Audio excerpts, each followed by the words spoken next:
Finfinnee gubbaa ni dhaabbata. Ni dhaabbata. Ni dhaabbata. Soomara nattumura itti goona. Itti goona. Itti goona. Dibata kan uummata Oromoo.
Masa waligala ajaja olaanaa ABO Jaalmarroo Dirribaan taasifamu isinii ni dhiyaata.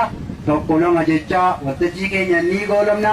Aga xumura sagantaa keenyaatti kan fageenya irra teessanii toora YouTube, Facebook, raadiyoo Arraata Biyyoolessa Oromiyaa akkasumas karaa fagoo deemtanii dhuftanii dirree waltajjiin itti gaggeeffamaa jirutti argamtanii dhaggeeffachaa jirtan hundi keessaniyyuu ayyaata obsaan hanga xumuraatti dhaggeeffadhaan affeerraa keenya.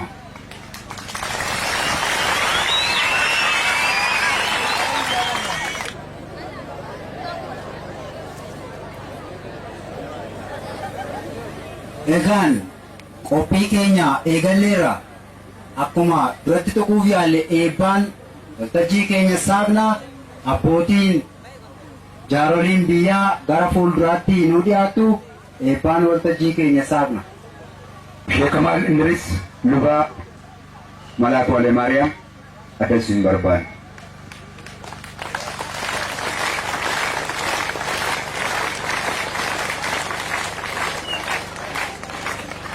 Tole Waaqayyoon galateeffanna. Waaqa keenya nagaa nuu kennee biyya keenyas nagaa nuu taasisee guyyoota dabarsinee rakkinaaf gidiraa baay'ee irraa nu eegee fayyaa nagaadhaan guyyaa irraatiin nu ga'een hundumti keenya hin galateeffannaa. Yaa Waaqayyo gooftaa nagaa nuu kennitee biyya nagaa keessa nu jiraachistee guyyaa kanaan nu ga'uu keetiif guddaa si galateeffannaa. Ammas nagaa kee nuu kenni biyya keenya biyya nagaa nuu godhi. Nagaa nuu kennite kana jaalala keetiin guyyaa irraa keenya kana nu eebbisi. Geggeeffamaa fi waamicha nuu godhame kana waamicha gaarii kana irratti argamne akka hirmaannu kan nu taasiste siidha. Kanaaf maqaan kee bara baraan kan galateeffatu jennee si galateeffannaa. Boqubaaf galanni bara amma baraatti mootummaa keetiif haa ta'u. Ameen.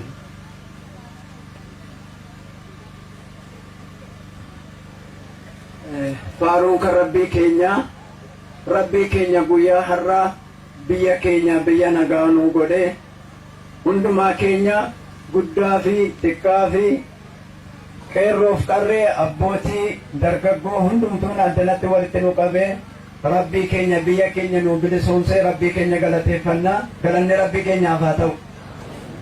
Mana nagaadhaa dhumne immoo mana nagaatti rabbi nu haa galchu. Walargaa keenya kana bichaa rabbiin godhin galatoomaa ulfaadhaa. Waaqayyo halkan dukkana keessaa nagaa nuu kennee fayyaa nuu kennee nu bulfatee yeroo kana ala hundaati sassaabee oltu nu agarsiise waaqayyo guddaan isaaf haa ta'u. Waaqayyo yeroo anaan nu geefu immoo ammas walgahii keenya walgahii nagaa ta'ee ittiin mari'annee waa'ee biyya keenyaa waa'ee oromummaa keenyaa waa'ee haqa keenyaa dubbannee akka nagaan gadu waaqonni haa gargaaru. Waggaa sadii irraa waan asitti dubbanne hin yaadattu. Waggaa sadii irraa maal jennee gaddasi? Inni kan namoonni kan jennee gadde. Ammuma kana waaqayyo waadaa nu galee ardii kana irratti ni kan jennee asii gallee ituu hiikkatina deemnees waggaa sadii itti arguu keenya waaqayyo galti guddaan isaaf haa ta'u. Jaallee keenya jaalloo keenya haroo dirribaa immoo maal jedhe gaafa sana? Ani yennaan yoon Oromoon bilisoomu malee yoo Oromoon barbaadu ta'e bineensatti galee bineensaa wajjin dhagee jiraadhaa jedhe waaqayyo bineensatti galchine deebi'ee uummata keenya wajjin wal argee kunoo biyya hundaa qabatee kana gahee jiraata waaqayyo galii guddaan isaaf haa ta'u. Ilmi namaa bineensaa wajjin galu aarii waan baay'ee namaa sofsiisa. Ilmi namaa bineensaa wajjin galu namaa wajjin gala. Yoo illee ta'uu baatee sidas bineensuma wajjin illee jiraadha malee kaayyoon koo booddeetti illee booda kutataa dhiiraa waan ta'eef kana nu abdachiisee kanaan immoo akka nu gahee kunoo inni gammadee uummata keenya wajjin amma Finfinnee amma eessaa gahee qabsoo isaatti bufee jira waan ta'eef galati guddaan isaaf haa ta'u. Galatooma. Ajee taa'umsa isaaniitti aamileedhaan nu simadha.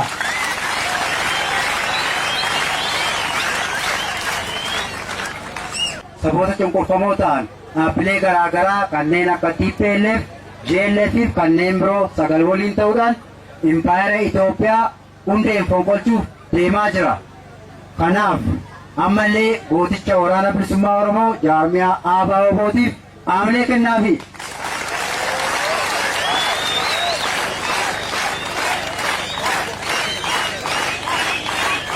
Ayyeen dhaggeeffattootaaf daawwattoota raadiyoo Arraataa biyyoolessa Oromiyaa kan toora yuutuubii akkasumas fuula feesbuukiin nu hordofaa jirtan.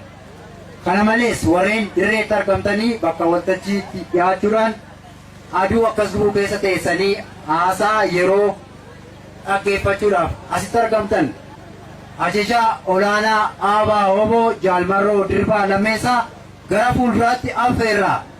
Aamileedhaan nu simadha.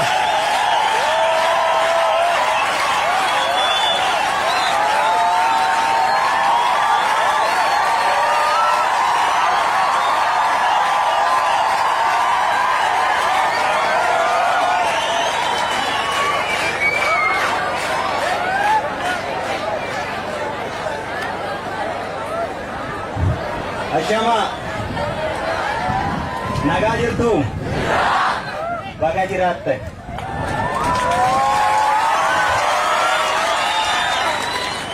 Waggaa sadii ta'ee dhiiroo bakka kana itti deebine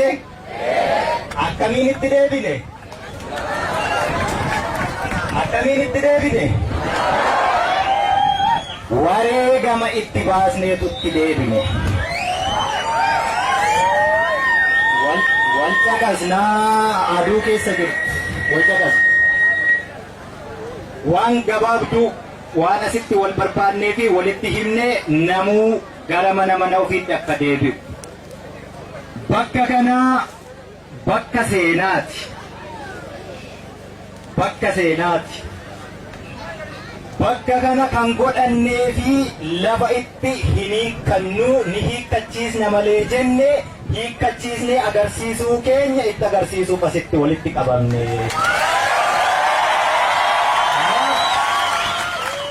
Dhuguma waggaa sadii kana keessatti garuu waan baay'eetu ta'e. Walaa caqasu. Waggaa sadii har'aa bakka kanatti walitti qabamne waan barbaannu hin arganne wareegama waggaa hedduu ilmaan Oromoo itti kaffalan galmaan hin geenye sana galmaan ga'uuf ammoo qabsoorra jirra. Qabsoo sana ammoo yookaan galmaan geenya yookaan ammoo itti wareegamna malee hin sharafne waliin jennee waadaa walii seenne waggaa sadii dura asitti waan walitti himne irbuu waliin seenne sana ammas galmaan hin geenye galman geenya irrallee ammas hin dogoggoriina waca qofaan ta'ina abbo sinitti meeraa sittisii har'as dabalee sinitti himuuf hin dhufee jedhe waggaa 3 har'aa asitti wanti walitti haasofne hin qabanne sin abbaan qabate abbaa qaba hin qabanne wareegama ofitti daballe yeroo isaa dheeressine dararama dheeressine ofitti jechuun sin badiin keessan gootan ofitti daballe har'as akkasuma hin ta'in dhaggeeffadhu kattaayiiti jaarroleetu jira almootiitu jira haadholii keenya kaawwasisan dadhabaatu jira kanaaf yeroo isaa gabaabsinee aduu keessaa wal galchina bakkuma jirtanitti gattaa'aati walaa dhaggeeffannuu jedhu gattaa achumatti waca qofaan homaan hojjetan waciin waggaa 3 har'aa jettan waggaa 3 har'aa asitti wal geessee dhiichistee deemte waci waan jijjiiru ummata hoduu qofaan hin taasisiina ummata hojii nu taasisa inni hojjete sun immoo bishingaa qobaa ishee mataa keessaa baatee daraarte hin taasisiina hubattanii bishingaan qobaa daraare maal ta'a simbira nyaata abbo qobaa daraarere kanaafu maaltiin jechuun barbaade inni bishaate isa bukate too eennuuti ni gubate akkas hin taasisiina wareegamatti jirra dhiiga dhangala'u lafee cabu lubbuu ba'utu jira sanatti gatii gochuuf deemuutti jirra inni bishaate isa dheedhii siichi bishaatu osoo eeguu maal ta'e ni gubate kanaaf wareegama buburree nun kafalchiisin gattaayi waan siin jedhu dhaggeeffadhu hojiitti hiiki amni keenyi siichi bakkuma waggaa 3 jenne sana jirrarrayyuu gattaayi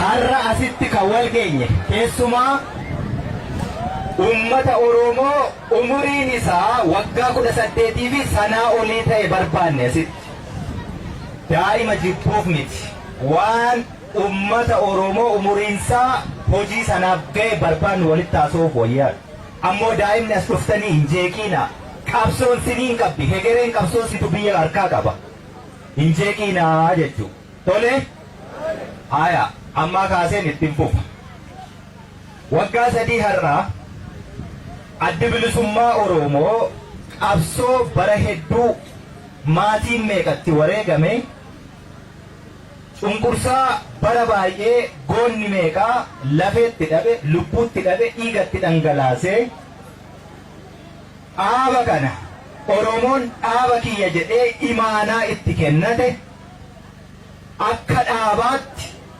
imaanaa sana galmaan gahuu gahe Oromoon hedduun akka itti wareegame sanatti guduunfuu dadhabe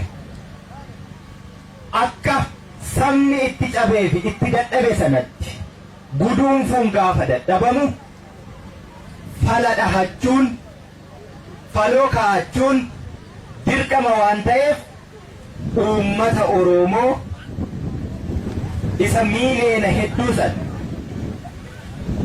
uummata Oromoo isa sagaleensaa hin dhagahamne isa hin dhaggeeffatamne dubbatee dhageessifachuufis isa carraa hin qabne uummata Oromoo kan addaraasha tokko keessatti walitti qabamee fedhii fi hiree saba guddaa murteessu osoo hin taane Oromoo isa dhimmichi isa ilaallatu booda lafa keessa jiru bal'inaan hawaasicha mariisisuun dirqama waan ta'eef bakka kanatti wal yaamnee maal wayyaa Oromoon maal barbaacha manaa ba'ee har'a maal argannaa manatti deebi'uu jirraa waliin jenna.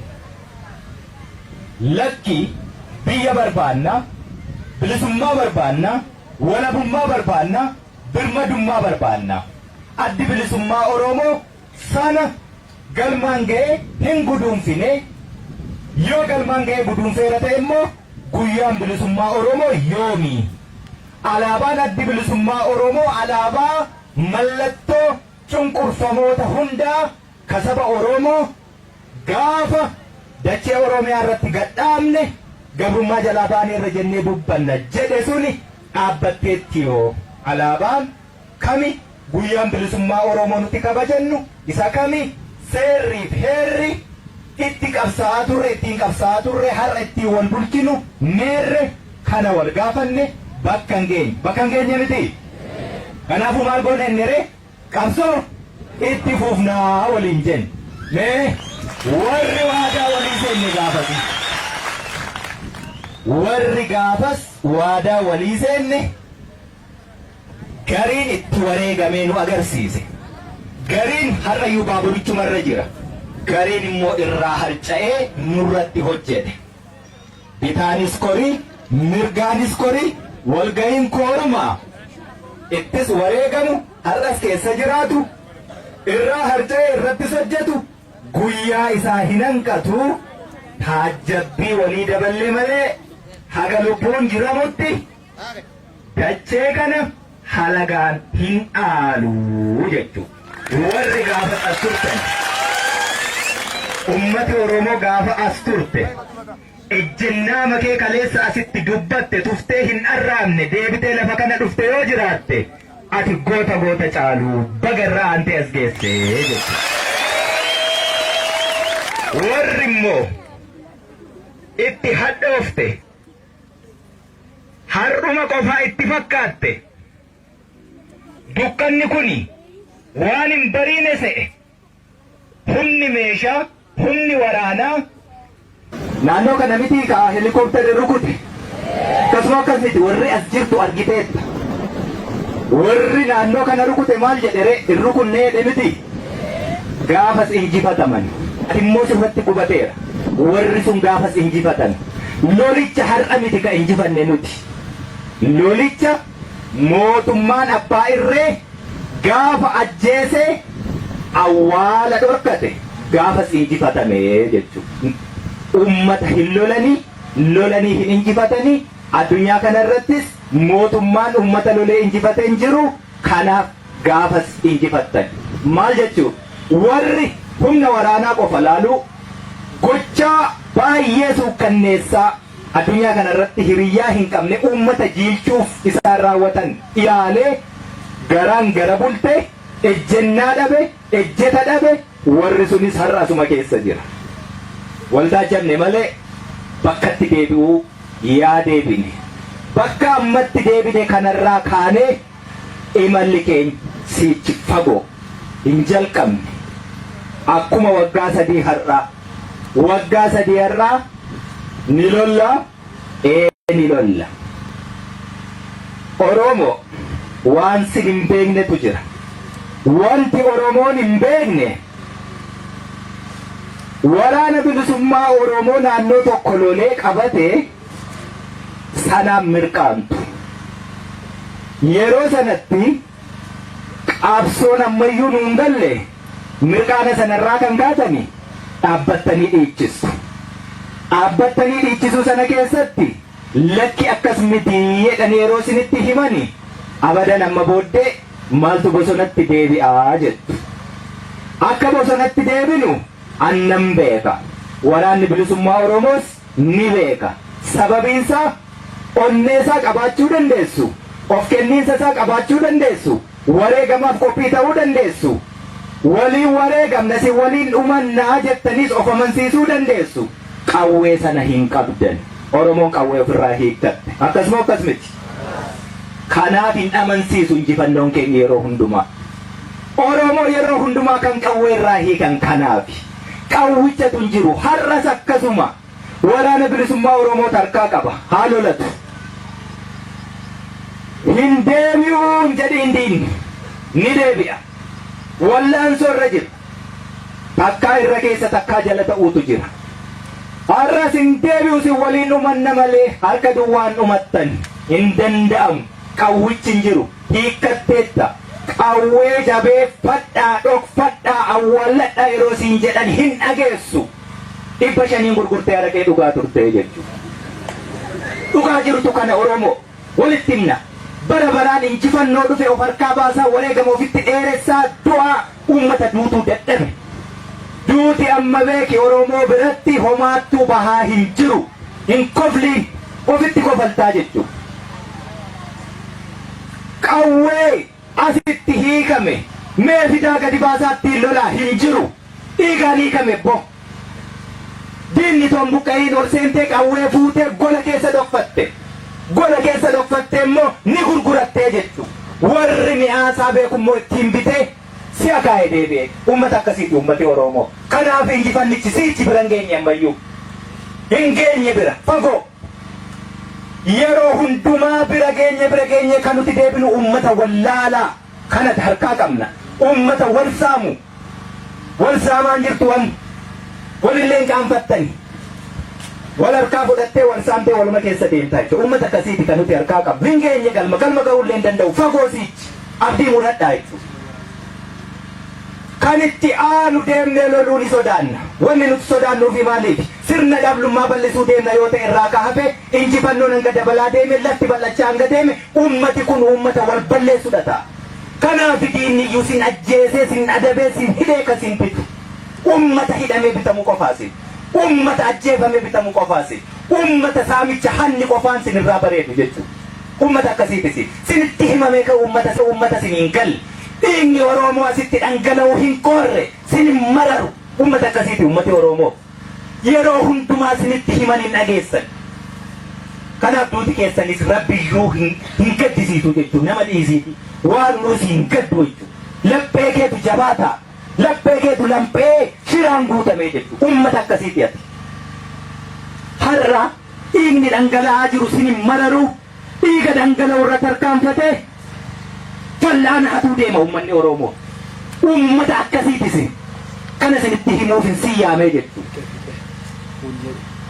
qeellamirraa buqqisi wal saamtan callis gidaamiitti dabarre wal saamtan amma immoo jimmaatti damarraare sirna dhablummaa dabaluu deemna hin ta'u diinichumti as deebi'ee sin sakaalee siitee sin bishuu sana wayya sana filattan waan ta'eef maaliif sinii wareegame maalitti ba'uuf sirna dhablummaa fiduuf wareegamaan jirru bo sirna dhablummaa balleessuuf wareegamutti jirra walla ga'i Oromoo gara deemtutti waliin hatii manni amantaa maaliif gubata suuqiin nama maaliif caba kanaaf miti kan wareegama baasaa jirru bilisummaa sii fiduuf malee sirna dhablummaa fiduufi miti waraanni bilisummaa Oromoo ololaaf nu saaxiltanii jechuu warri cunqursaa beeku cunqursee beeku siyaasicha beeku nurratti taphataa jira jechuu waraanni bilisummaa Oromoo waraana nama gudeedu jedhanii waraana hatu waraana shiftaa waraana mana amantaa gubu waraana hospitaala gubu mana barnootaa gubu nuun jechaa jiru sanan goone garuu beektu sintu godhe nuti dhukaasarra jirra dhiigni keenya iyyuu hin qoorre wareegama keenya iyyuu hin awwaallanne enga dagdaamiin jiraan madoon ukaasaa madaa'eera madoon ukaasaa innan nurra tarkaanfate waajjira poolisii keessa fal'aan hate ummanni Oromoo waajjirri poolisii beeki borusitu itti gargaarama waajjira poolisii gubdee fi sirni dimookiraasii gadiin dhaabbatu waajjira poolisichaa miti kasi gabroomse poolisii achi keessa jiru si gabroomse sana achi keessaa baastee naani achi keessatti yoo haqan dalagne borisii shirri somni damni ni dalagama taanaan manichi gubateefis gatii hin qabaatu boris ati dhiitamaama jiraachaa jechuu ani yoo waajjira poolisii sana qabbee achi keessatti haadha hiyyeessaa darara gubboon hojjedha ta'e manichi gubates gubachuu baates hiikan qabu Oromoo siniin galle ammayyuu mee amma hospitaala keessa waan gootan argitaniittu sinitti dhukaasuuf nu marartu siniif wareegamaa jirra sinitti dhukaasne ennaan maalsaa wareegamna ree sinniisuuf wanni sin gootan mataa nama dhukkubsa nama maraacha qoricha hospitaala keessa jiru namni akka jaldeessa wayya beeki jaldeessi illee boqqolloo keessa yoo seene hanga nyaatu nyaatee keessaa ba'a jaldeessa wayya Oromoo qorichi sun har'a hin jiru gaa mee mataa bo'oo tokkoof qoricha eessaa fiddure mee natti maa eessaa fiddu mataa bo'oo tokkoof qoricha iddoorraa fiddan oomisha isaa qabdu warshaa isaa qabdu namni akkamittiin hangam yoo wallaalaa ta'e waraanni kaleessa si cunqursaa ture dhugaa si cunqurseera deeme garuu deeme poolisii waajjira poolisii sanatti si hidhe yaadannoo wayii qabda achi keessatti dararamteetta manicha miti kasi hidhe namicha immoo yookaan haaduu yookaan haa baqatu kaan harka sittaa kennatu xumuratteetta akkasittiin itti fufuu dandeenya? Akkasittiin itti fufuun hin danda'amu. Sirna dhablummaatu dagaage. Walitti himuu qabna. Ajjeesu yoo ta'e kunis qawwe isiniinis ni ajjeesaa jechuu diina qofaa ajjeesa jedhamee miti ka hojjetame. Garuu isiniin ajjeesna taanaan isiniin ajjeesuurra qabsoo dhiisuutu irra filatamaa jechuudha. Waraanni bilisummaa Oromoo uummata isaa ajjeesuurra qabsoo dhiisna gabrummaa nagaa qabdu mootummaa gabbartee saamamtee akka barbaadetti dhiitamtee bultu wayyaa jechuudha. Kanaaf yeroo hundumaa uummatuma calliseetuma bubbee yookaan immoo ibidda saafaa shaalloo gogaatti qabate akkatti dhaamsan hin jirre hin ta'ina. Wal sossobuu uummata keenya jechuu miti. Sun hallayyaatti wal oofuutti jira. Nama hallayyaatti deemu ashuu jabaadhu jechuun sirrii miti. Dhiisuu irra wayya. Wareegama hin kaffalle siniin jechuutti hin jiru beeki. Akkuma hatuuf waa yeroo nuti dhukaasa jalqabnu waraanni bilisummaa Oromoo kaampiitti yeroo dhukaasu hatuuf akkuma dhufee wareegame hiikkatee ittiin loluufis dhufee kan wareegame jira. Wareegama sana xiqqeessuu kiyya miti. 99 qulqulluu hojjenne tokko isheen kosiin suni nu balleessiti waan ta'eetiin kana jechuutti jira. Badeerammoo sabaaf sablammiin kamiyyuu Oromiyaa keessa jiraachuuf mirga qaba. Kan nu miidhe yoo jiraate borseeraan ni fixanna. Mana hin gubiina. Sammuu akkamiiti kun yoo shira ta'e malee. Beeki kun shira diinummaa jennee lafarraa wal balleessuuf deemutti jirra. Hojii diinaati kun. Siyaasa sakaallaa bara meeqa shaakalee bare warra akkasiitu keessa jira yoo ta'e walleegaa wal tiksaa akkanumaan hoomaa taatanii itti nam'itanii kanam tokko godheen duukaa deemtaniin godhiina jechuudha. Inni konkolaachisaa ta'e kan kaleessa birrii 20-30 nama fedhu har'a 200 nama gaafata. Xurii dhiigaa, xurii lafee, xurii lubbuutiin sooromtee siif hin sifaawuu jedhu. Haadha hiyyeessaa sabbata haadha hiyyeessaa irraa 200 hiikkattee gidduu kana dhaloonni badaa jira. Oromoon hegeree hin qabdu, Oromiyaan hegeree hin qabdu. Mootummaan nu gabroomse mana barnootaa keessatti daa'imni waggaa 2-3 waasheen hojjettu ani umurii kiyya kanaan hin hojjedhu nama qaanessa. Safuutu cabe. Oromoo isa duutuun laaliin du'a miti kaati ilaaluu qabdu. Fayyaa duuneerra nuti kadu'e ni boqate lobbaafatee jechuudha. Fayyaa duune dhaloota kana laalaasin. Dhaloota kana laalaa lafuma kanatti dubbadheera walgahii jalqaba tokko. Dhaloonni har'a nuti harkaa qabnu kajaarsan kabanne jaartii hin kabajne hojii hin jaalanne sa'a 24 taa'olu harkayyuu dhiqatee immoo nyaachuufu maatiinsaa kadhatanii nyaachisani inni iyyuu gabbarame sa'a 24 baala nyaatu abidda afaanitti baatee deemu dhaloota bishaan aayilaandii tas jira caatii tas jira sukkaara tas jira asirraan immoo lawuziitu jira. Dhaloota akkasiiti harkaa qabna. Dhaloota dhimmi biyyaa homaayyuu ittiin fakkaanne hegereen keenyi nama yaaddessaa jechuudha. Hegereen keenyi baay'ee nama yaaddessa. Dhaloota akkasiiti horataa jira Oromoon. Abbaa dhabe namni haa ittiin jedhu hin jiru. Dargaggeessi mootummaaf yaaddoo. Kanaafuu hin baratiin, hin qaroomiin, mirga hin gaafatiin eessa haa oolu? Iddootti jimaa qabaan, iddootti tamboo tuutan, iddootti safuun cabu, iddootti aadaan cabu, iddoo akkasii haa oolu. Dargaggeessi akkasii hoo mirga hin gaafatu. Abbaa barbaadetu immoo iddoo barbaadetti daboo kadhatee diigi jennaan diigu, gubi jennaan gubu. Hospitaala yeroo itti nammitee gubdu tanii gurgurachuu barbaaddu.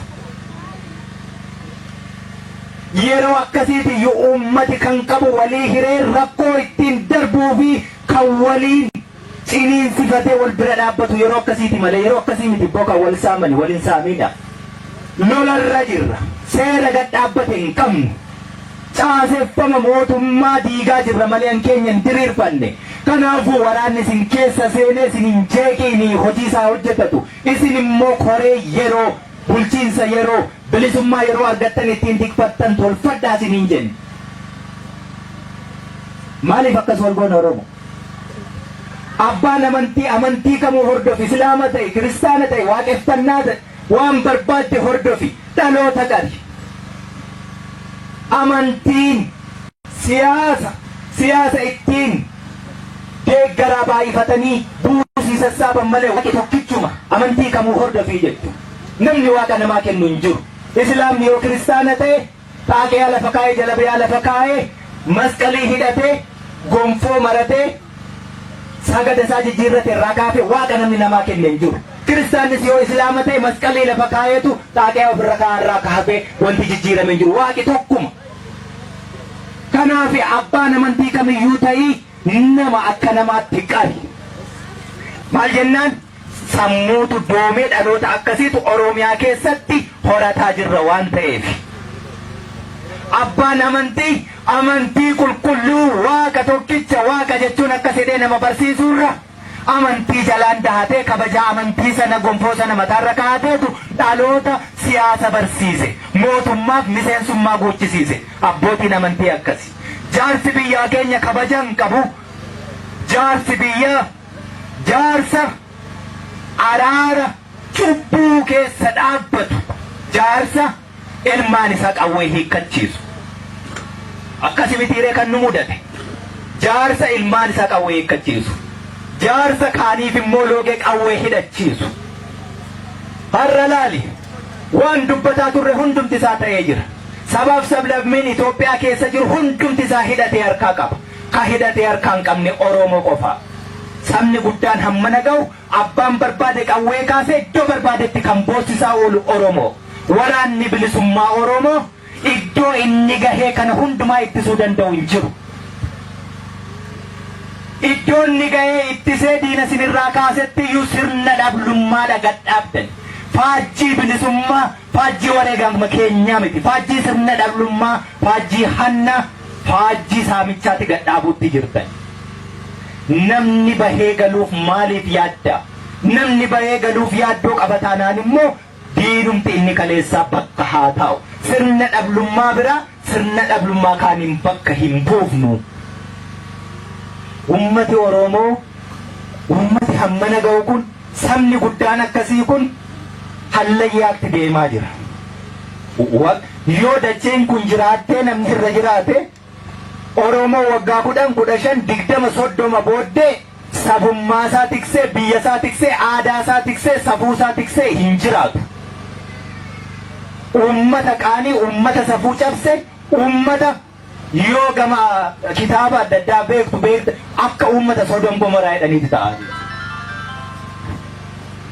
Waa laaleen jechuutti jira. Waggaa 3, 4 wanti asitti jenni hundumti isaa ta'eera. Hubadhaa. Hundumti isaa ta'eera. Safuu qabna. Handhuurri shamarran Oromoo hin mul'atu. Harmi shamarran Oromoo hin mul'atu. Malaasnee walitti himuu qabnaa jechuudha. Safichi iyyuu cabee diida jira waan ta'eef irraa dubbachuun nan qaanessu. Dubbannee qorichatti barbaaddan. Dubbannee qorichatti barbaaddan. Abbaan amantii sin argu, jaarsi biyyaa sin argu, barsiisaa sin argu. Hundumtuu doomeera, duudeera, jaameera. Fayyaa deemna fakkaanna malee fayyaa duuneerraa jechuudha. Mirgaanuun jedhan. Mirgi dirqama akka qabu beeka. Safuu kee guddistee, aadaa kee guddisteetu mirgi kan waliin deemu. Qullaa deemuun kan faranjiiti. Sana irraa dhaalte. Dhaqanii ji'a irra qubachuunis faranjiitu godhe. Sana immoo maan dhaalii. Beekumsan dhaalle waan safuu cabsummoo dhaalle. Kanaaf wallaalaaree nuti. Rifeensa akka barbaadde tolfachuu, hidhii akka barbaadde dibachuu, huccuu akka barbaadde uffachuu mirga dhaalteetta. Safuu waliin immoo kabajaa waliin immoo maan dhaalii. Beekumsa waliin maan dhaalii. Bilbila harkaa qabna waan barbaanne achirratti ilaalaa oolla. Akkatti bilbilli dalagamu immoo maan bariirree sila. Kanatu nu hafe. Addunyaan teknooloojiin har'a waan hundumaa fidee bilbila xiqqoo tokkotti galchee harkarra nu kaa'eera. To'annaan qabu yoo ta'e immoo Oromoo waggaa 20 booddee aadaa har'aa hin qabu jechuudha. Ummati waan ittiin beekamu qaba addunyaa kanarratti. Oromootiin Oromoo kan hojjechisiisu, Tigireen Tigiree kan jechisiisu, Amaaraan Amaara kan jechisiisu, biyyoota biraa keessa saboota jirani waa'ee isaanii waan isaan ibsu qabu eegfachuun beekumsa malee wallaalummaa miti. Aadaan Oromoo aadaa nama boonsu, safuun Oromoo safuu gaarii, safuu namni biraa irraa baruu fi biyya biraa irraa dhufee abjuu akkasii qabu, fedhii akkasii qabu. Sangaa abbaan gaafa cabse moollaan ija buruqsa malee gaafa biraatti siin dabalu. Kanaaf ummata wal kabaja, of kabaja, namni gaafas nama kabaja, gaafas nama sodaata. Hunduma waliin qabna. Gabrummaa jala jirra. Sana jalaa ba'uuf waliin hojjetaa jirra. Kanaaf waliin saamii. Yoo biyya qabaanne hundumtuu boran keenya. Yoo biyya hin qabnu ta'e isa saamtus hin nyaattu. Kanaaf ummata bubbee ta'uu dhiisnee ummata bilchaataa waan barbaadu been waan duunuufi been duunees warra du'erraa lafeen isaanii riqicha ta'ee irra ejjennee dabaru dhiigni isaanii galaana ta'ee daagnee ittiin bowwaaceen isa kana godhachuutu nurra jira. Walitti himan jennaa kudhaan maddu hin dhangalaasiin asuma teessee godhi jennaan godhi hin godhin jennaaniis nu miidhaafi godhiin immoo nu fayyadaafi sirna dhablummaan hin bal'atiin. Waraanni hin yaaddayin, jaarsaaf jaartiinis hin yaaddayin, qeerroon Oromoo qarreen Oromoo ba'aa hin ta'in, ka biyyaarraa roorroo qolatu, rakkoo furu, qaawwa duuchu, ba'aa wal gargaaru akkas ta'e. Saba Tigiree laalaasin miiliyoona meeqa? Har'a waasaan addunyaa kana irratti waan dhalli namaan dalagne dalagaa jiru. Namuma isaanis. Namuma dachee kana keessaa waa burqisiisaniin baasnee samiirraa waa gadi roobsine. Namuma dhala namaatiin waan namni gochuu danda'udha godhan. Dubbatanii wal dhagahan. Qawween kun maaliif yaaddoo ta'a uummata kana keessatti? Namni dhugee machaa'ee qawwee baatu sirnaan dhala maaliif dhimma itti ba'a? Qawween kun gaachana ta'uudha qaba. Roorroo qolachuu qaba, diinadha ittisuu qaba malee isaa akkamitti yaaddoo ta'a?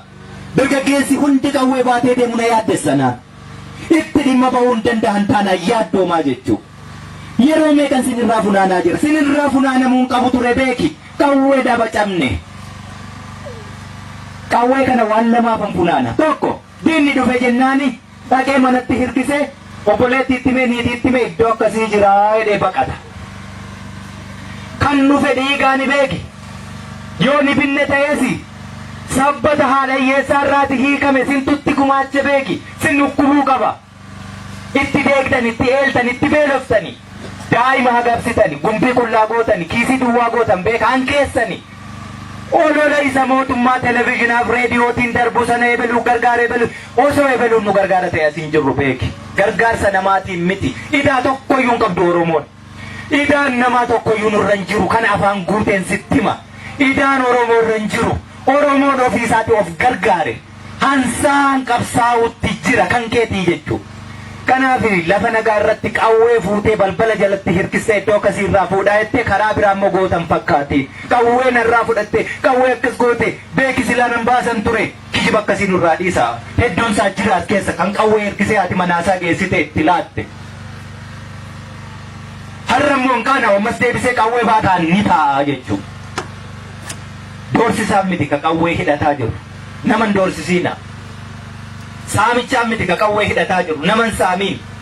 Warri saamu jireenyi isaa gadadoo kophee miila isaa tokkollee kaalsii miila isaa tokkollee hin jijjiirratu. Yoomiyyuu horiin sun horii cubbuuti hin guutuu fi boris hin saama. Jireenya isaa guutuu cubbuu dalagaa jiraata. Kanaaf qaawwi isaan duuduu fi hin guutuu fi jechuudha. Boolla nyaatee hin quufnetti guutaa jechuudha. Boolla cubbuu. Karaa qulqulluu daqqii argadhu. Santu eebba qaba. Ammarraa kaastanii uummati bakka adda addaa irraa dhuftanii bakka adda addaatti deebitu. Wanti walii dhaamtan, wanti walii himtan, wal tiksaa. yoo waliin tiksatan ta'e labsiitiin buluu bartanii labsiitiin buluu dhiitamtanii buluu bartanii gochuu ni dandeenya nutis gad hin bahin ol hin galiin hin hojjetiin waliin jechuun ni danda'a kana barbaaddu kanan barbaaddan taanaan immoo wal dhaga'iitii wal gula bobba'ii akka bishaan bo'oo tokko keessa jallisanitti waliin bahii gali ummata tokkoti hiree tokko ummata qabu gabrummaa jala jirru lolannee achi jalaa baanee bilisummaa walabummaa birmadummaa oromiyaa biyya waliin qabnu fidachuu fi ummata tokko waliin ka'ee dhaabbatee jiru jechuudha.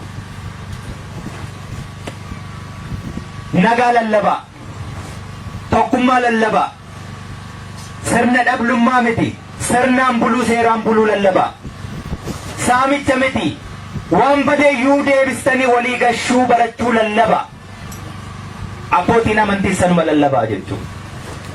Oromooni saba guddaa Oromiyaan biyya guddoo kana sabni guddaan biyyi guddaa akkasii qabu kun immoo yoo wal ta'e biyya isaa eeggate malee yeroo hundumaa saamamaa dhiitamaa ajjeefamaa tuffatamaa jechuudha.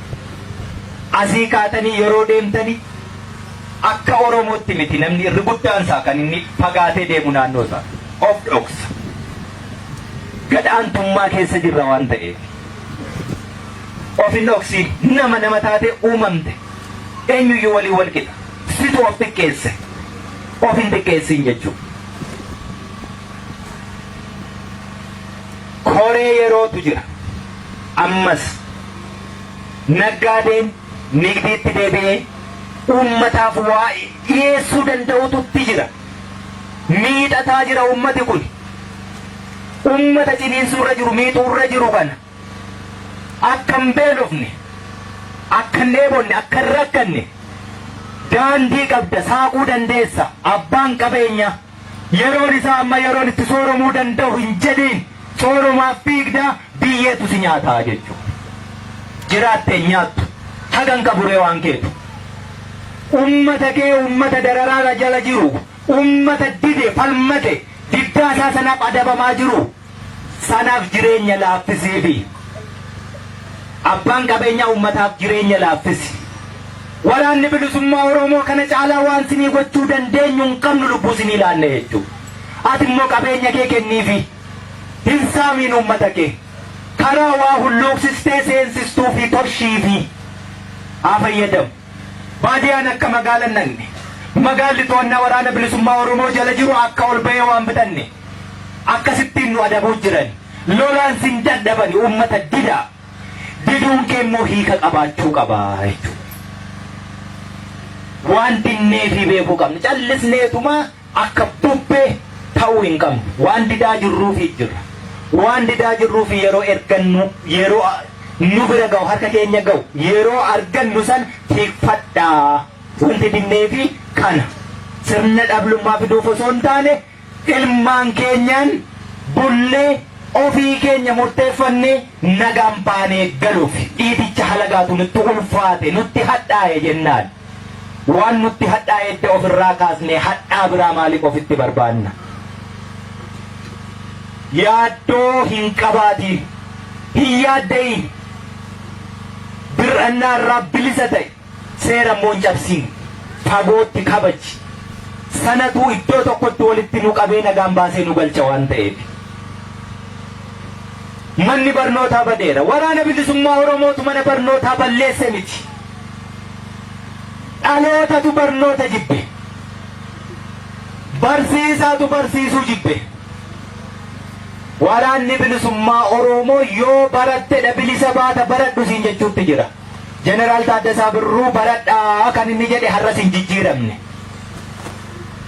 Bakka mana barnootaa dhaqxurra mana jimaa dhaquudha filatte.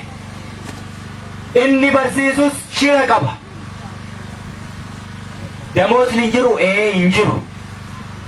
An damooza nyaatee inni kun damooza nyaatee miti dhiiga dhangalaasaa ka jiru qabsootti jirra wareegama dhaloota barsiisi beelayiiti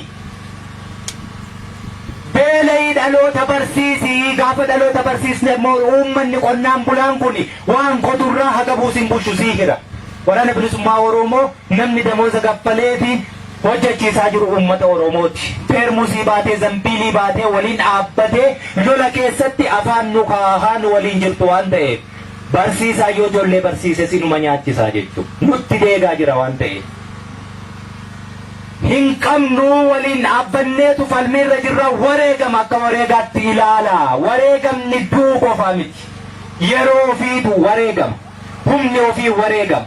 Beekumsi ofii wareegama. Maallaqni ofii wareegama. Wanti itti gumaachitan hundumti isaa galmee seenaa irratti qoramaadha jira. Qabeenya horachuuf miti ka amma jirru. Qabeenya dachee keenya irraa meeqa saamamaa jiru iggitiitti gochuuf tikfachuuf kan nuti qabsoo gaggeessaa jirru. Akka irratti qoramaadha jira. Qabeenya horachuuf miti ka amma jirru. Qabeenya dachee keenya irraa meeqa saamamaa jiru iggitiitti gochuuf tikfachuuf kan nuti qabsoo gaggeessaa jirru. Akkuma daldalaan uummatan saamiin daandii irra karaa rakkina keessatti uummata kana qabdee jiraachisuu dandeessu daandii saaqii fedhe barsiisaanis damooza hin qabu damooza barbaacha nasii bahee baqadhaa hin jedhiini dhaloota qari barsiisi haa baratu ati immoo wareegama kaffalaa jirta. Qabeenyi ati horattu hin jiru qabeenyi kee dhaloota har'a qartu kana qabeenyi kee hegeree Oromiyaati.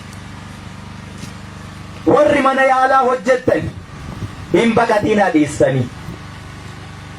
Shiran diina tajaajilaa turtani humnaan dhufee gaafa itti dhukaasne madaa'uu yaalaa turtani. Maaf yaaltanii jedhe. Har'a gaafa diinni sun inni humnaan na yaalisiin jedhe mootummaa harkaa qaba gaafas iddoo dhaqxu hin qabdu nin beekaa jechuu baga yaalte. Har'a isa kaleessa goote sanaaf hin baqatiini uummata miskiina kana yaaliin siin jechuutti jira. Baqatteen deemiin shiran dalagiin deemtee hospitaalli qullaafee qorichi hin jiru homti hin jiru yaalaan hin jiru sirna dablummaa dhalatee hin jechisiisin ummati kun waan wareegamuufii qaba wareegama isaa sanatti bishaan hin naqin jechuu asuma taa'e. Misooma qonnaarra hojjetta yoo ta'e kaleessa kaabinee taateetu qonna jetta. Qonni hin jiru namni hin beelaa siyaasatti turte waan ta'eef.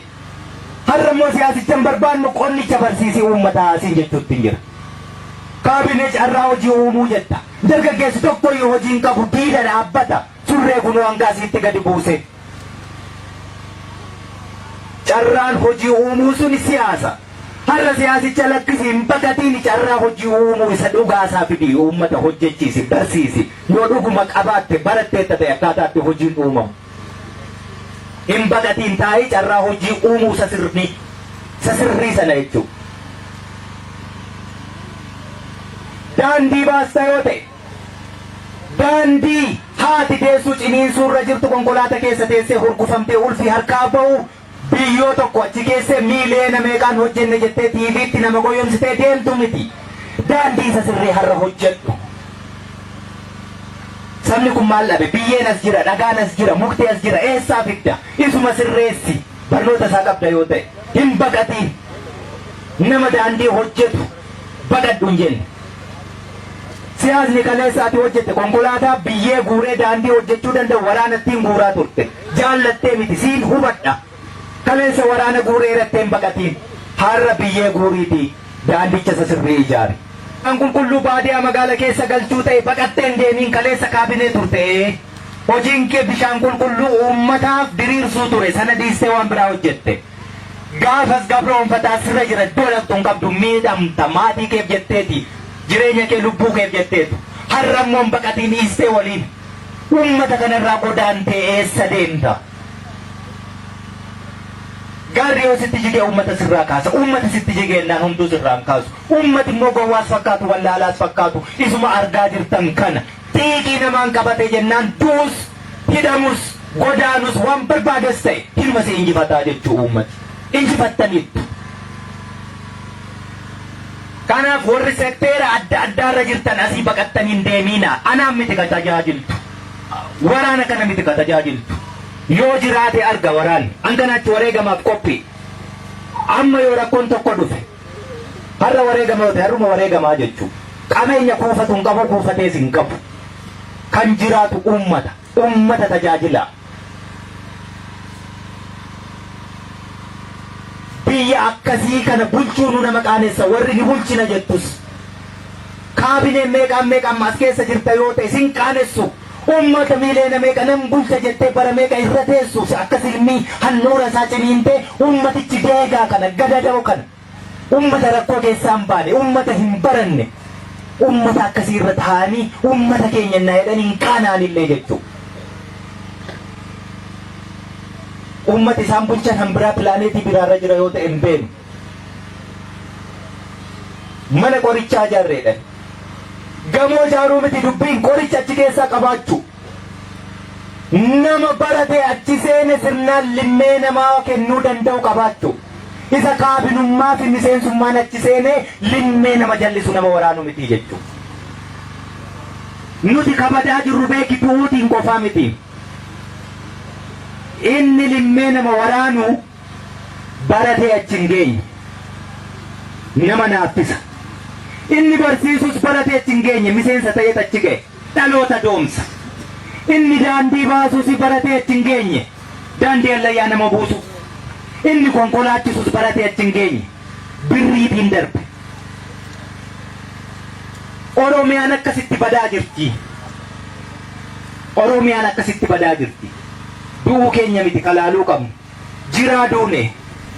Karoora waggaa hedduu booddee Oromiyaa harkatti galfatanii takkaama kolaanee teenyu mirga miti homaa miti namummaayyuu gaafachuu hin dandeenye irra akka geenyutti kan inni hojjetamaa jiru.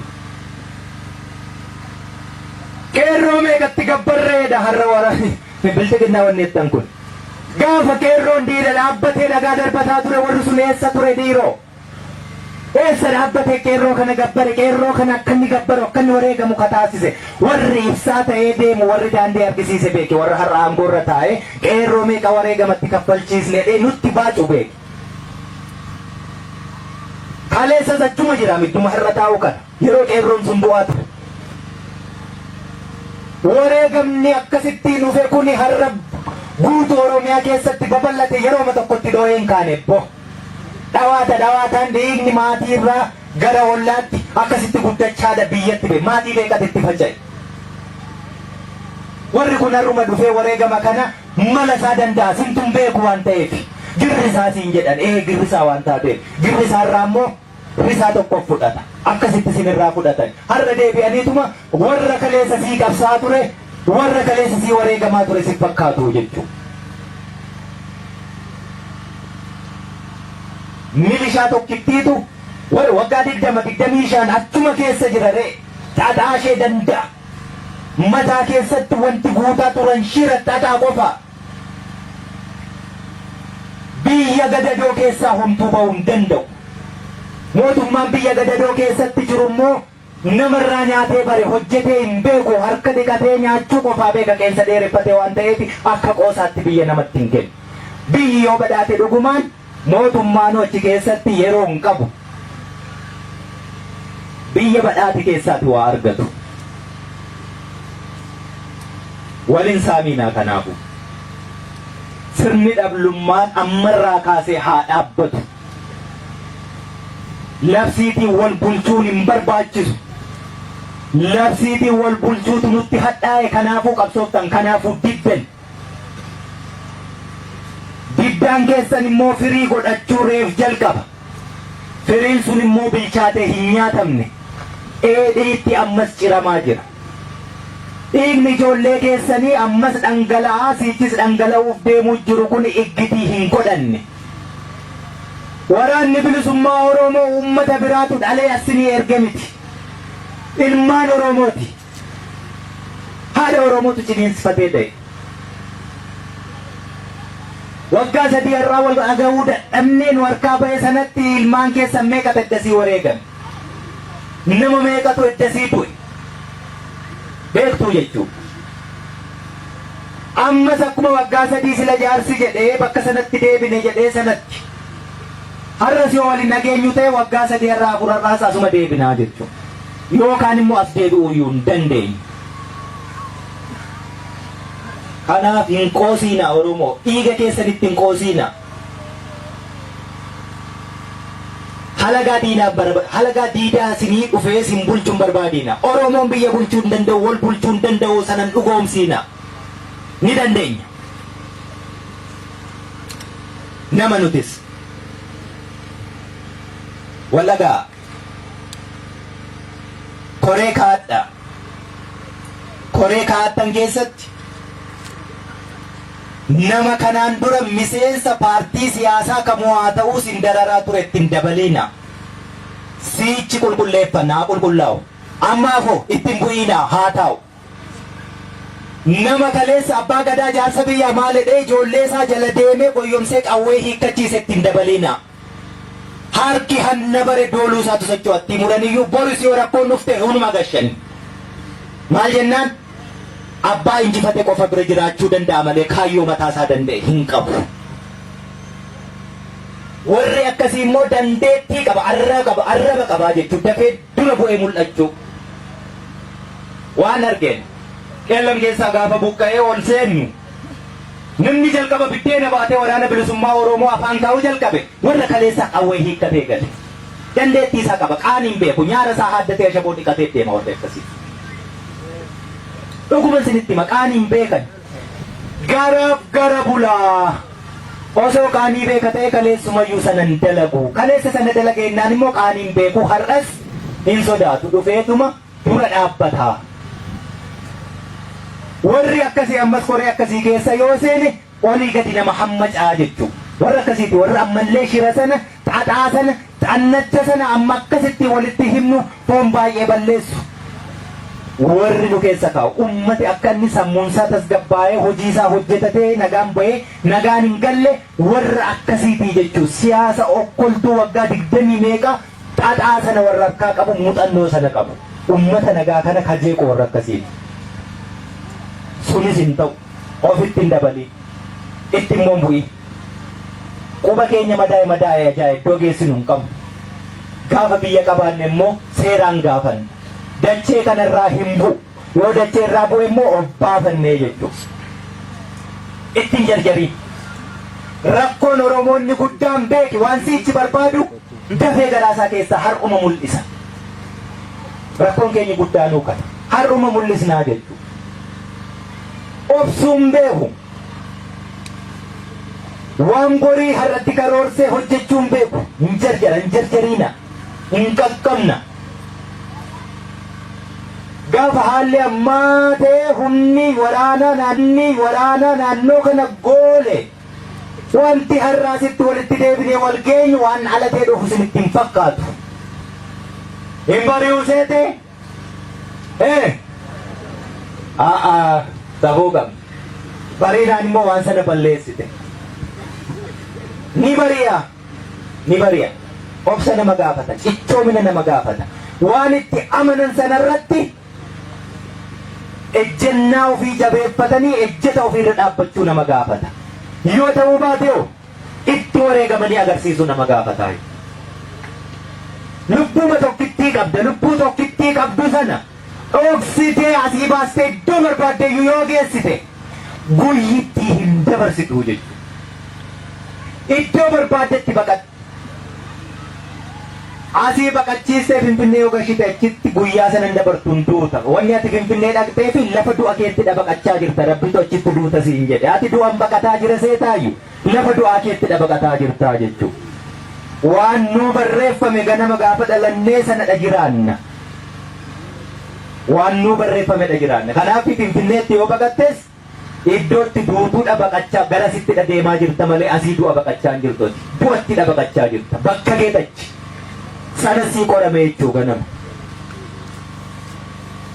Kanaafi roorroof hin jilbeenfatiin. Harkan kennatiin. Duuti guyyaa ishee malee nuftuun baqatiin. Baqattee immoo jalaan baatu. Maatii koo takkas ta'e, ijoollee koo takkas ta'e. Itti galtee immoo ijoolleen oolfan. Kabajaan qabdu. Dabeessa eessattiyyuu kabajaan qabu jechuudha. Dabeessa eessattuu kabajaan qabu. Warri qawwee kennee har'a eessa jira? Inni qawwee isaa jabeeffatee dhaabbate har'a kunoo kabajaa qabaa jechuudha. Wal nama taajjabsiisa malee isaa guyyichi ni darba. Ofii kee wal bulchi, wal hin saamiin. Iggitii jireenyaa nagaan bahanii nagaan galuu ofumaa wal barsiisi. Ummata nagaa qabu, ummata kabajaa qabu, ummata sodaatamu ta'e. Of hin xiqqeessin, wal hin saamin, of hin saamin. Ummata kun ummata guddaa. Ummata guddina irra darbee immoo ummata kaaniifu fakkeenya ta'e. Sabaaf sablammiin biraallee ummata itti baqate. Ofirra dabartanii kaan hammachuutti jirtan. Jaalli kiyya sila kaaseera. Sabaaf sablammii biraa Oromoon lafa isaa irratti midhaan isaa nyaachisee leenjisuutti jira. Gabroonfachuuf miti, wal qixxeessuuf ummata hammataa ta'uu keenya argisiisaa jirra jechuudha. Qawweetti hidhaa jirra ofirra dabarre. Hangeenya immoo as keessatti immoo Oromoo mammaaksa ofumaa ofitti magmaagnee alaa hamma arbaa mana hin taasisiina. Ofirraa haftee nama geesse deebitee immoo of hin dadhabin. Jireenya as keessa jiru salphisaa. Birruurraa walaba nu baasaa. Hirriba isaa wareegne dhaloota beela guyyaa tokkoon dandeenye. Dhaloota daqiiqaaf dhaabbatee waa caqasee hojiitti kun dandeenye hin ta'ina. Hegeree Oromiyaatu waan taaneef hegereen Oromiyaa, hegereen biyya kana utubaan isaa isin irratti ijaaramte biyyi jaarsa miti. Warri jaarsaa yoo isin gorsa irraa ka hafee fixateera gadaasaa akka umurii yoo ta'e. Yoo akka guyyaa ta'e immoo too jaarsi jiruu daa'ima kutaa jechuudha. Sana harka rabbiiti hin jijjiiru. Waan walitti sin qabeef kana fakkaata. Waan hin asitti sinitti himu har'a ilmaan keessaniin akka bultanii fi bulchiinsa shaakalaa deemnaa jechuudha. Hin deebitu yoo deebite waliin lolla akkasii miti. Kanaaf bulchiinsa shaakalaa deemna. Bulchiinsa godina lamaa muudannaa jechuudha. Godinicha keessatti harcaatee waan hafte immoo qulqulleessuutti deemnaa isin bulchiinsicha danda'a. Yeroo gabaabaa keessatti godina lamaan kana keessatti sirnumaan gadhaabnee waan goonu sin agarsiisna. Isin walin dadhabiina. Hojii manaa biraa nutti hin dhaliina wal danda'a. Godina Qeellam Wallaggaa fi Wallagga Lixaa kan Wallagga Lixaa bulchiinsa tokko, kan Qeellam Wallaggaa bulchiinsa tokko. Bulchiinsa kan koree yeroo warri kuni waan isaan sinitti himani ilmaan keessani haqaan akkasin tajaajilani warri abbootii amantaa ijoollee keenya haqa irratti rabbinuu bulcheedha kadhaa fi uummatis waliin kadhadhaati roorroo nutti hin deebisiin malaammaltummaa nutti hin deebisiin harka wayyaa jalaan deemuu nutti hin deebisiin ijoollee laphee qulqulluun wareegama hiriyoota ishee yaadattee wareegama jaallan ishee wareegama maatii ishee jaallattee yaadattee sana of biratti ilaalaa haqaan nu bulchitu nu taasiseedhaati isin immoo haqa kana jalatti wal bulchaa yoo akkas ta'e gabrummaa jalaa baana dhiittaa jalaa baana roorroo jalaa baana kaaniifis fakkeenya ta'an addunyaa Oromoon biyya qabachuuf deemu kun ni diigamoo ni ijaara jettee ija shakkiin nu laaltusi nutti hin bu'ina. Ija shakkiin nu laaliina gochuu ni dandeenya goonees hin argisiisna jenna. Har'a jaallates jibbites addunyaan kun kanaan dura eebba isaatiin arganne waraanni bilisummaa Oromoo tapha sana keessatti baay'ee miidhame. Warri siyaasa danda'u Oromoo akka bulguutti dhiyeessan Oromoo biyya diigu saba guddaa yoo aangoo harkatti qabate gaanfa Afrikaa balleessu godhanitti dhiyeessan. Har'a akkas miti. Eebba warra kanaas ni qabna. Waraanni bilisummaa Oromoo dhimma Oromoo waltajjii addunyaa qabsiise addunyaan biyya keessan qabachuuf falmachuuf mirga qabdu nuun jetteetti jechuudha. Sadarkaa kanaan deemne. Sadarkaa kanarra jira. Nam tokko nu dura dhaabbatu jiru. Garuu maal ilaallu? Waan isaan laalantu jira. Warri kun yoo namaa eebbisuu baates humna qabaree saba dura of ijaaree saba dura hidhateree saba dura waan hundumaa harkaa qabure yoo nama diiguu barbaade nama diiga yoo nama jaaruu barbaade nama jaara wanti isaan ilaalan ummati kun wal danda'a garaagarummaa qabu keessummeessee waliin jiraata amantiin as keessatti baay'atee jiru wal danda'ee waliin jiraata sirna dhablummaa babal'achuurraa hanqisee wal tiksee nagaan ba'ee nagaan galuu ni danda'a isa kana nu ilaalaa jira addunyaan warri akka bulguutti dookumentarii meeqa waraana bilisummaa Oromoo cubbuu inni hin qabne gudeeshatti guuree dhagaatti guuree nu dhiyeessaa jiru kuni kanaafi nu hadheessee tapha sana keessaa nu baasuuf lolaan dadhaban ololaan kan dhufan kanaafi adda bilisummaa Oromoo warra kaleessa nu dhalche jennetu har'a itti taa'ee jira warra akka qajeelaa mardaasaa fa'a namticha takkaa kallattii kamiinuu wareegama waraanni bilisummaa Oromoo baasu jaanis hin argine keessas hin turre itti dabalame garaama guddisatee OPDOoma Eertiraa ta'e OPDOon lama jira ka Tigreen tolchiteef kan Eertiraan tolche warruma sana tarras deebi'ee qabsaa'aa fakkaata keessa turre ni beeknaa immoo jedhe keessa ture yeroo keessa ture garuu eessa ture isa kana gaaffii warra akkasii kana kan ololaaf as baasanii yeroo hundumaa gurra nama dhukkubsani waan barbaadan beeku soba ta'uusaa beeku beeki sobichi akkaataa itti inni dhaqee dhugaa fakkaatee addunyaa kana yaaddessutu jira ummati kun yoo gadi gadhiisan akkam ta'a kana akka addunyaan laaltee nu sodaattuuf nuti kabajaa barbaanne namummaa keenya walqixxummaa nama waliin qabnu barbaanne nama walqixa taanee kan keenya kan namaati yoo feene laanna yoo barbaanne ta'e hin barbaannu akkasitti buluudha barbaanne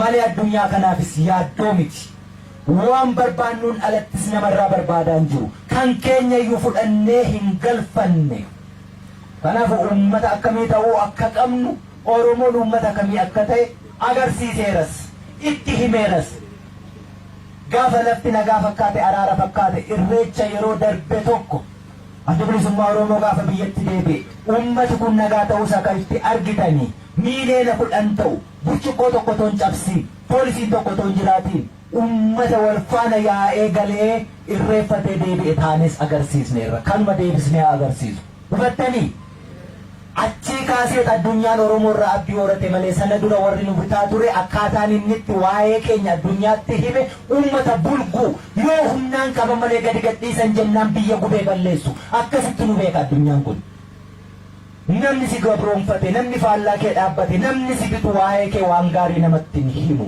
wanni nuti cunqursinee saba kana qabaa jirruu fi yoo gadi gadhiisne iddootti qabamuun qabu akka harree didaati akkasitti nu dhiyeessaa turan ummati kun gaafa inni adda bilisummaa Oromoo dhuguma nuu galee sehee simate akkamittiin akka simate argitan gaafa irreecha dhaqe akkasitti irreeffate arge addunyaan ummati kun akka jedhan osoo hin taane akka argan ta'e waraanni bilisummaa Oromoos akka jedhan miti akka argitan kana ka jedhu kanaaf isinis akkas ta'aa mul'adha nama keessummeessu nama hammatu hansaaf immoo nama quuqamu akkas ta'uu qabdu kanaaf ammarraa kaasanii dachee bilisoomtee to'annaa keessan jala jirtu kanarratti fakkeenya ta'a wanti asitti dalagu calaqqee bor Oromiyaa keessatti dalagnuutu waan ta'eef hubattanii kanaaf walin saamiina rakkadhaa fidaa naggaadee ni beekna rakkattanii akka fidaa jirtanii akka karaan sinitti cufame rakkoo sana keessatti immoo uummata bal'aa kana rakkisiina hanga dandee waan qabuun sinirraa bitatee beela haa ba'u gatii waa hedduu as jiru oliin kaasiina tokko lammata konkolaataa boba'aan hin jiru boba'aan dhibeera rakkattaniif fiddu waanuma rakkattaniif fiddan sanaan sababa qabaadha sababni isin gatii itti dabaltani sababa waa dhibuutiin ta'uu qaba malee sababa mootummaan as hin jiru kanaaf namni nu to'atu hin jiru jettaniiti ta'uu hin qabu barsiisonni damuusni hin jiru garuu hagamuun bultan mee yoo barsiisuu baattan immoo maal argattan yoo barsiisuu baattan maal argattan yoo barsiistanidha hagamuu bultu ijoollee barsiisa manni barnootaa haa baran mana barnootaa ijoolleen barattu siichi qormaata irra teessee hojii argatti maaliif miti bakka hin taane nooliin sammuu ishee qaramu hojiif miti damoozaaf miti qormaan hin jiru itti dhiisa kutaa seenee yoo waa barateewu yoo hidhateewu sammuunsaa akkasitti ilaala barsiisnee mootummaan on jiru eenyu qormaata kenna qormaataaf hin barsiisinii qormaataaf hin baratiin beekumsaaf baratu isa kasi fayyadu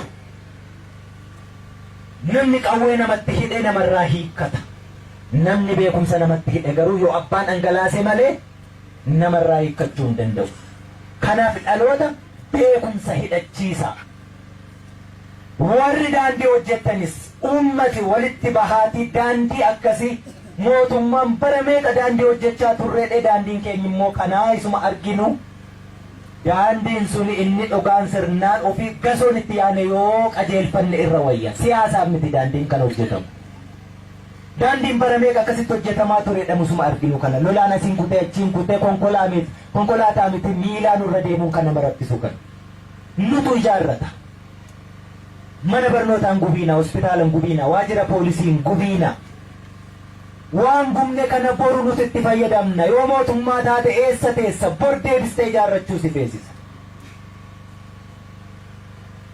diignee ijaaruun deemnu nu harka jira isumatti waardiyaa baanee atikfan warri mana baankii waajjira adda addaa keessaa kanaan dura eegumsa irra turtan waardiyaa turtan damoosan qabdane ummati garuu si nyaachisuu danda'a gabuun bultan ummata tajaajila waardiyaatti baha mana baankii amma warri dhuunfaa tajaajila jalqabanii hojjechaa jiru warri akka dalage cubbuu dalage immoo baqatee deemee jira akkasumatti cufamee taa'aa jira ummata tajaajilii beekumsa qabduun dhiisi siyaasa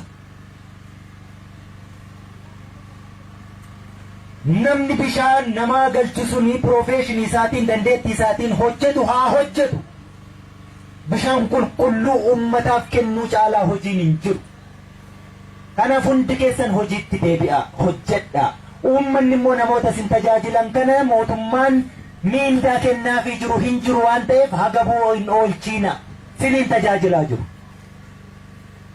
mootummaan kun beeki gabaa keessan sin dhaabee gibira jedhee waan meeqa jedhee wanti inni isinirraa fuudhaa ooluu lakkoofsan qabu har'a sun hin jiru gibirri kaffaltan hin jiru gibirri keessani barsiisaa keessan nyaachisu kana dadhabdu arrabaatiin miti gochaan agarsiisa kanarraa kaafee nan xumura bulchiinsa qeellam wallaggaa godina jechuu bulchaa godinaa ammaa kaanee bulchaa godinaa as kaannee asuman teenyu magaala godinaa qabachuu qabna akkasuma akkas miti magaala godinaa qabachuu qabna magaala godinaa irratti naabbatu adeemsi bobbaan gara finfinnee ittuma jira finfinnee jalatti lolaa jirra hannuura bakka cinii namne sana qabachuu qabna finfinnee irratti yoo akkas ta'e buqqaa kanaaf bulchiinsa godina qeellam wallaggaa kan koree bulchiinsa yeroo hawaasa diriirsee keessatti hirmaachisiisee caasaa sinii tolchu jaal milkeessaa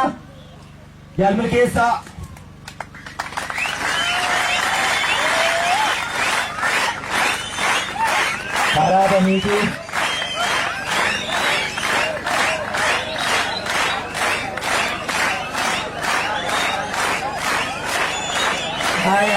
jaal milkeessaan kanaa akka haqaan sin tajaajilu waadaatti seene yoo sin tajaajiluu dadhabee galmaan ga'uu dadhabeetti wareega malee irraan seesu gargaari ammoo bulchiinsa ta'uuf jennaan kaabinee ta'uuf jennaan rifeensan qabu ofirraa buusee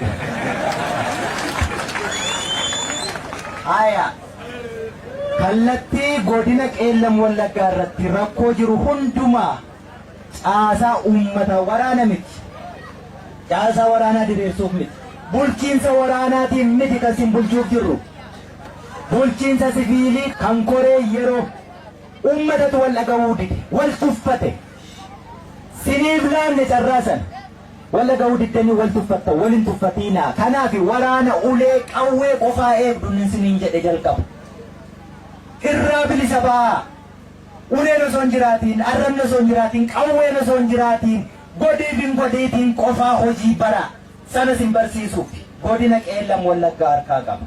Eebbisaa fudhadhaa jechuudha. Achitti dhaabbatu magaala godinaa keessa geessaa sakaa jechuudha. Waadaayyuu ni goona miti? Ni goona sana. Yoo isin naannoo keessan tikfattanii achitti jabaatta wanni sana gooneeti hin jiru jechuudha. Kana booddee waraanni hanga sanaa nama dura dhaabbatu iyyuu hin jiru. Inni buqqa'ee nurri isaas ture lafa xiyyaaraan tumanii lafa itti ummata jiilchinetti fakkaatee sin facaasan. Maatiin faca'ee bakka adda addaa baqatee jiru roorroo kana diddee baqattee iddoo adda addaa jirtu kootu qe'ee keetti deebi'eedha jechuudha. Hin baqatiin. Haaloo wal ba'uun hin jiru seeraan fixan nan baqatiinaa'edha. Isa waraana ta'es, isa uummata ta'es, isa kaabinee ta'es akkasumatti sodaatee baqate hundumaayyuu jechuudha. Gama Qeellam Wallaggaatiin kan jiru jaalmir keessaatu harkaa qabaa, quba qabaadhaa, kana lallabaa, nagaa buusaa. Gama godina isa lixaa jaal bilisummaa asuma jiru qophiirra jiru jechuudha.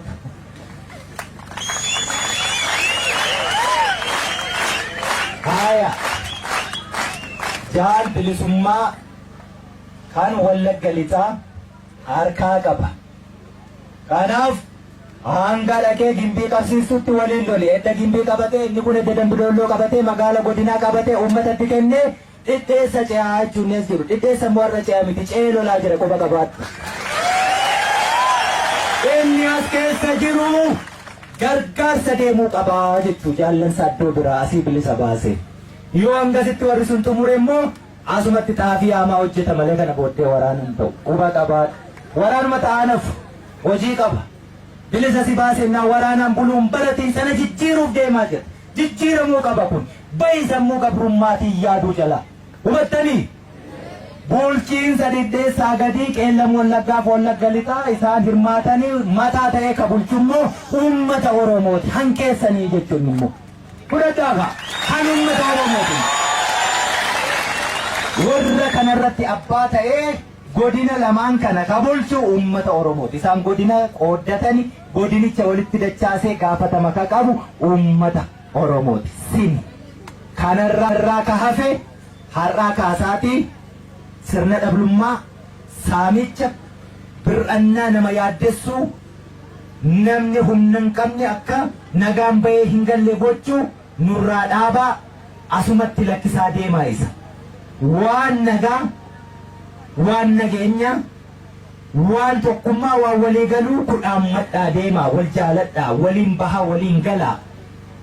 Wanti tokkoyyuu namni qeerroo ergate hin jiru ammumarraa kaasaa quba qabaadhaa. Qeerroon nagaa biyyaa eegi malee kaabineen qaba birriin funaana roobootu fidinaan jedhe roobootu sakatta'inaan jedhe roobootu akkas nurraa dhaabaasin immoo jechuudha. Dhaabaa nurraa. Eesii yaaddessa diinaati malee yaaddoo biyyaa miti. Yaaddoon ta'iina.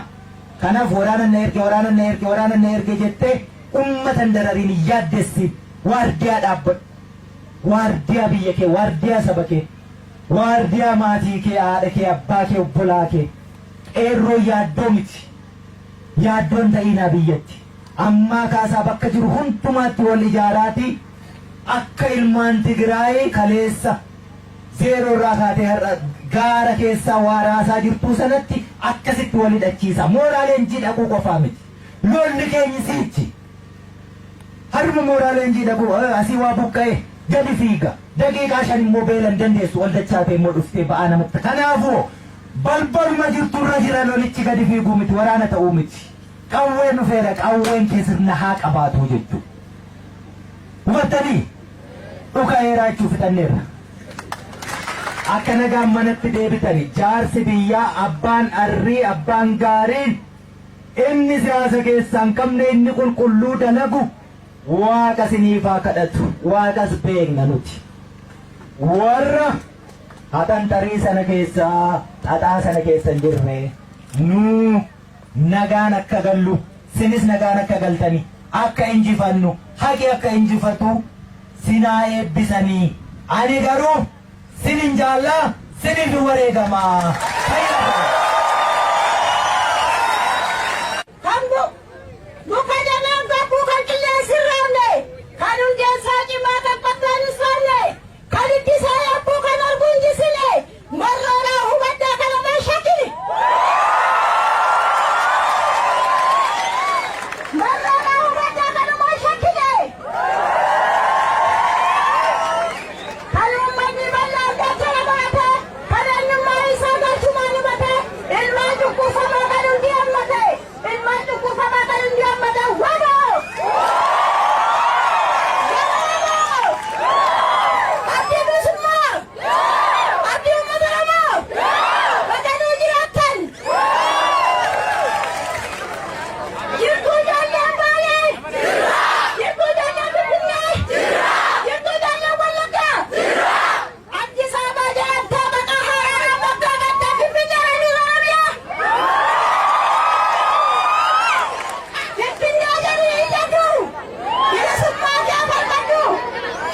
Nagaani mananu warte nagaani wano agarsiite.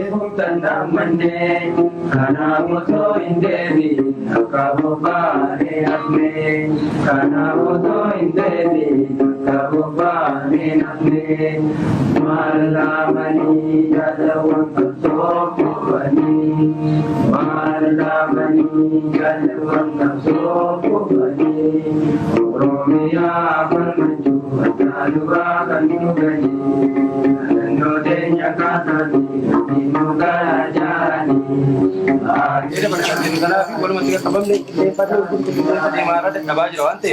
Jadi Jirtu!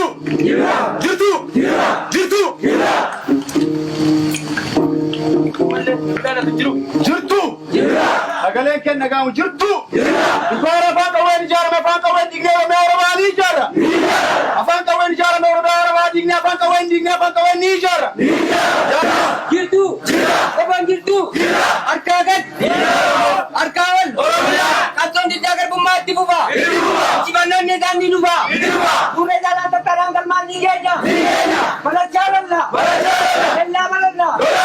Waan qabsoo kuban galmaan ni geenya! Jaallan nubiraa kuban ni yaadanna! Ni yaadanna! Ni yaadanna! Jaallan kuban ni yaadanna! Eeben jiru qabsoo itti fufsiifna! Impaayera Itoophiyaa afaan tokkottuu qawween ijaaran daginnee Oromiyaa walabaan ni ijaarra! Ni ijaarra! Injifannoon uummata Oromooti!